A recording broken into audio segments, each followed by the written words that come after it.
ভয়ঙ্কর রক্তাক্ত গণ আন্দোলনের মধ্যে দিয়ে 5ই আগস্ট পালিয়ে গেছে শেখ হাসিনা। পালিয়ে যাওয়ার পর যে কাঙ্ক্ষিত আমাদের প্রত্যাশা, যার জন্য এত আন্দোলন সংগ্রাম, জুলাই আগস্টে চূড়ান্ত হুইসেলের বাঁশিতে ছাত্র জনতার শেখ হাসিনা পালিয়েছে। কিন্তু তার আগে 15 বছর জাতীয়তাবাদী শক্তি বিএনপির নেতা কর্মী কেউ ক্রস ফায়ারের শিকার হয়েছেন, কেউ বিচার বহির্ভূত হত্যার শিকার হয়েছেন, কেউ হারিয়ে গেছেন আমাদের কাছ থেকে, গুম হয়েছেন, নিরুদ্দেশ হয়েছেন। আমরা তাদের হদিশ এখনো পাইনি। আমরা ইলিয়াস আলীর এখনো খোঁজ পাইনি। আমরা চৌধুরী আলমের এখনো খোঁজ পাইনি। এই কুমিল্লায় আরেক এমপি সাইফুল ইসলাম হিরু, তার খোঁজ পাইনি।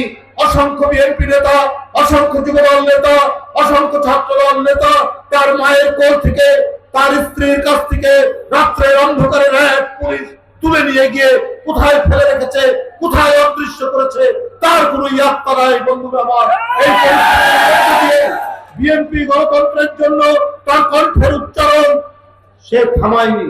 সে একইভাবে কথা বলে গেছে, বলে গেছে যে আমরা যে গণতন্ত্রে মানুষের নিরাপত্তা, মানুষের কথা বলা, মানুষের চলাচল প্রত্যেকটি নিহিত রয়েছে, যেমন যে গণতন্ত্রে জনগণের ক্ষমতা নিশ্চিত থাকে, সেই জনগণের ক্ষমতা শেখ হাসিনা ভোর রাতের ডাকাতের মতো তিনি কেড়ে নিয়ে তিনি তার অবৈধ রাজ সিংহাসন তিনি টিকিয়ে রাখার চেষ্টা করেছেন।